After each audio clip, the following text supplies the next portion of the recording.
The stale air of the office pressed in on Reid, a familiar weight. Fluorescent lights hummed, a monotonous lullaby to a life he hadn't chosen but had, by slow degrees, accepted. His days were a predictable cycle of spreadsheets and lukewarm coffee, his evenings a blur of takeout and half-watched documentaries. He was adrift, unmoored, yet too comfortable in his inertia to notice how much the current had already pulled him under. Then the phone rang, a shrill intrusion. It was a lawyer, his voice clipped and formal. "Mr. Reid Vance? I'm calling regarding the estate of Elias Vance." Reid frowned. "Elias?" "Reid." Reid barely knew him. A distant cousin, Reid think? Indeed. He passed away suddenly. Mysteriously, some might say. His will specifies you as the sole heir to his property in Blackwood Forest. Blackwood Forest. The name alone felt like a premonition, a dark whisper from a forgotten past.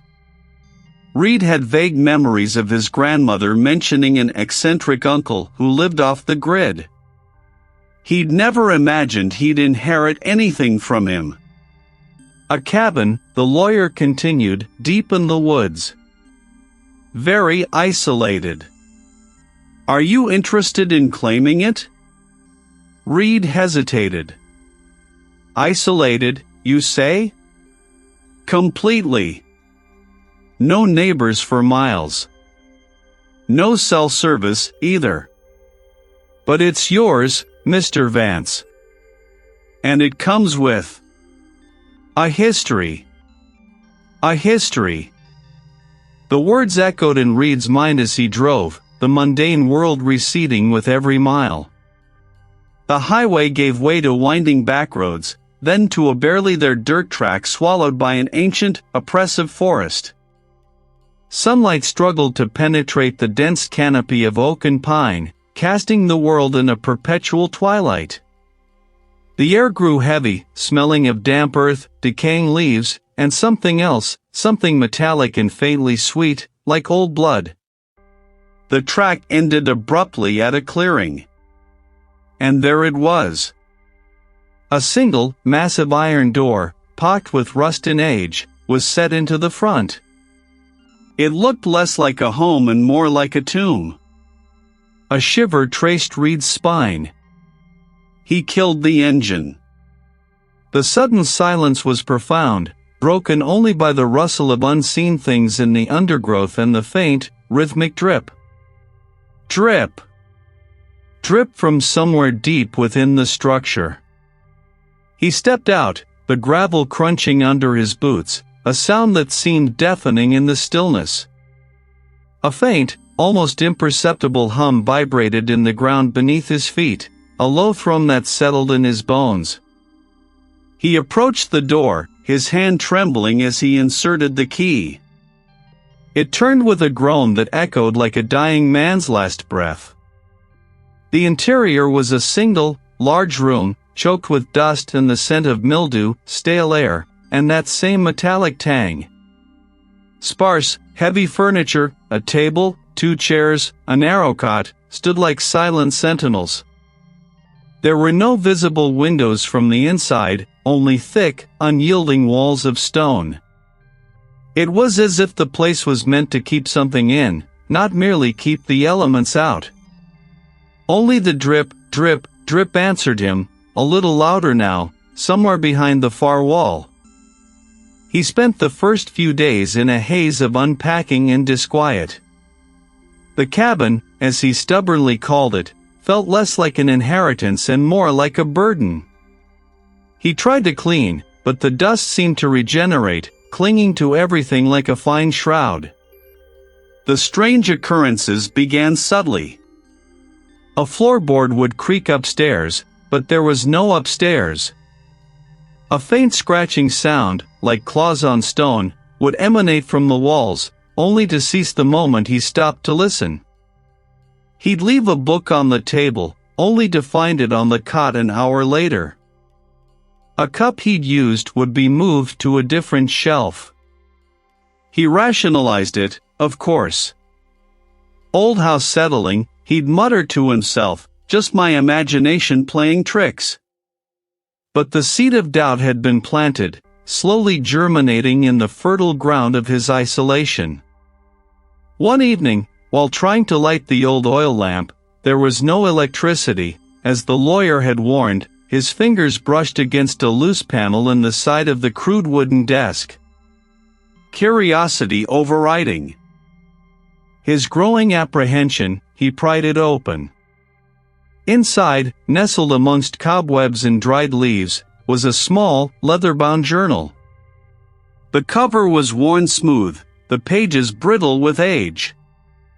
It belonged to Elias Vance. Reid opened it. The handwriting was spidery, almost illegible in places, but the words leaped out at him. The hunger grows. It demands its due. The pact holds, but for how much longer? Reid frowned, reading on. Elias's entries became increasingly disjointed, filled with references to the weeper, the barrow, and the lineage. There were frantic sketches of symbols, intricate and disturbing, that resembled twisted roots or grasping hands. I see them, the others. Or so Reid hoped. What were you doing out here, Elias? Reid murmured to the empty room, the faint drip, drip, drip now a constant backdrop to his thoughts. What did you get yourself into? The minor disturbances soon escalated. One night, a heavy book of local folklore, which he'd found on a dusty shelf and had been meaning to read, flew off the table with a startling thud, landing face down at his feet. Reid jumped, his heart hammering against his ribs. He couldn't rationalize that away. The cabin was no longer just an old house, it was alive, and it was angry. He pored over Elias's journal, trying to find answers, desperate to understand. He found old maps of the area, crudely drawn, with symbols marking specific points. One symbol, a circle with a jagged line through it, was prominent, labeled the barrow. It was located just beyond the cabin's property line, deep in the densest part of the forest. He also found a stack of yellowed newspaper clippings. Disappearances. Always in the Blackwood Forest. Always within a few miles of Elias's property. It feeds on the living, on their light, their identity. The Vance line, we are the guardians. We are the gatekeepers. Sacrifice? Guardians? This wasn't just an old man's delusion, it was a legacy. His legacy. He tried to call for help, but his phone remained a useless brick. No signal. While trying to fix a flickering oil lamp one evening, his hand brushed against a section of the stone wall near the fireplace. It felt different, smoother. He pressed. A faint click echoed. Reid stared, his breath catching in his throat. This wasn't a cabin. This was a facade. A heavily camouflaged entrance. He grabbed the oil lamp and stepped into the passage, his heart thundering. The walls were rough-hewn stone, expertly fitted, not natural rock. This was built deliberately. He followed the passage for what felt like an eternity, the drip, drip, drip growing louder, more insistent, a morbid pulse. The passage opened into a vast, cavernous chamber, roughly circular, carved out of the earth. Around it, smaller alcoves were carved into the walls, each containing a wooden box. He opened the nearest box. Inside, another journal, older, its leather cover crumbling, and another. Dozens of them, stretching back generations, each belonging to a Vance. He recognized the symbols from Elias's journal etched into the stone altar. He picked up one of the oldest journals, its pages yellowed and brittle. The handwriting was elegant, almost scholarly, from a man named Thomas Vance, dated 1888. The pact was sealed by our ancestor, Elias Vance, generations ago, Thomas had written. The land was cursed, the entity, the weeper, ravenous. It threatened to consume all, but Elias, in her desperation, offered a bargain. Not blood, not flesh, but the identity of one of her line, every cycle. A conduit, a vessel, to contain the entity, to keep it from spreading beyond these grounds. The cabin, this bunker, was built to facilitate this. This wasn't a cabin in the woods, it was a prison, a containment facility, designed to trap something ancient and malevolent. And Elias had been the last host. His sudden, mysterious death wasn't a passing, it was a transfer. He flipped through another journal, this one from Elias Vance, dated 1947. The weeper does not kill, not truly. It devours the self. It twists the mind, warps memories, until the host becomes an echo, a part of its endless hunger. We are bound to it. We are the stewards, the keepers of the curse. And when our time comes, we yield. For the sake of the world above. Reid's hands trembled, dropping the journal. He was the next in line. He was the next sacrifice. The entity wasn't just tied to the land, it was tied to him, through his blood, through this twisted lineage. Elias's death wasn't just a signal, it was an invitation. The air in the bunker grew heavy, thick with an unseen presence. They were clear, insidious, echoing not from the walls, but from within his own mind. Welcome, Reid. You have come home. His own memories began to fray at the edges. He saw his face reflected in the polished surface of the stone altar, but it wasn't his face. It was Elias's, then another, older, gaunter face he recognized from a faded photograph in one of the journals. You are us. Your life, your past. It is a dream. Objects began to move with violent intent. A heavy wooden stool flew across the chamber, shattering against the far wall. He saw his reflection in a small, tarnished mirror he'd found in Elias's living quarters, but the image was distorted, stretched, his features elongating, his eyes deepening into black pools. He clawed at his face, trying to feel his own skin, to confirm his own reality. No, he screamed, his voice raw, hoarse. I'm Reid. I'm not Elias. I'm not them. Your name is a whisper in the wind. Yourself, a fleeting thought. We remember you. We are all of you. He saw his colleague, Sarah, standing in the corner of the bunker, him face pale, eyes wide with fear. Reid? What have you done? She cried, her voice trembling. Then her image dissolved into a swirl of black mist, replaced by a grotesque, shifting silhouette that seemed to mock him. The entity was twisting his perception, manipulating his memories, trying to make him doubt his very existence. It wasn't just after a sacrifice, it wanted to become him, to absorb his identity into the endless chorus of Vance's, perpetuating its own horrific existence. Desperate, Reid stumbled, trying to find a way out. He slammed his fist against the bunker walls, futilely searching for another hidden mechanism, another passage.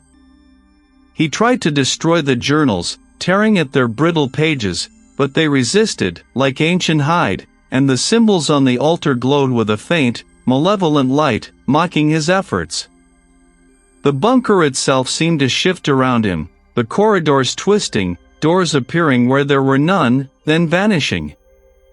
He scrambled back to the passage leading to the surface, but it had changed. It was longer, narrower, the air thick with a cloying sweetness that made his head spin.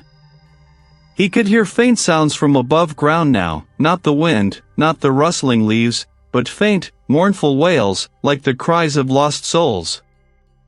His phone. He fumbled for it, needing to reach someone, anyone.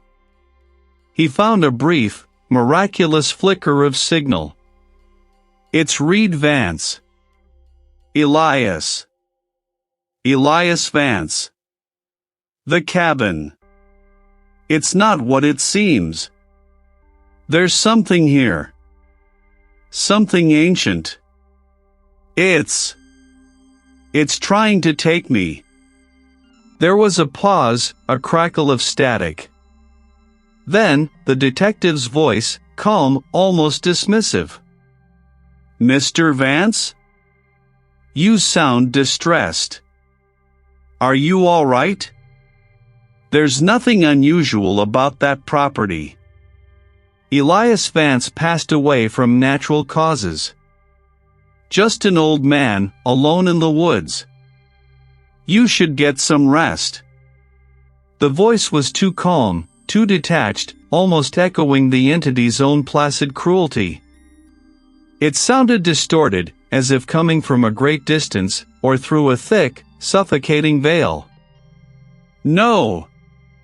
Reid cried, you don't understand. It's a bunker. It's a prison. They're all here. The Vances. They're trapped. The line went dead. The signal vanished. He was truly alone. He tried to run, to push through the twisting passages, but the bunker was a living maze. Walls bled a black, oily ichor that smelled of decay. Spectral figures, pale and translucent, flickered in the periphery. Their features indistinct, but their eyes were filled with the same ancient weariness he'd seen in Elias's reflection. Join us. Become us.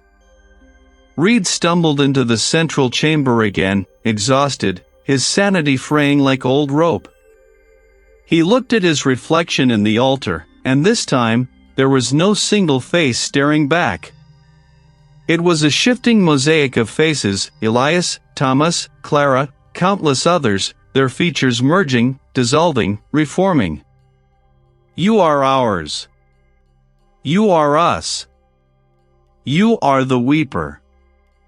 He closed his eyes, the metallic tang of the air filling his lungs, the low hum resonating through his bones, no longer a vibration, but a part of him,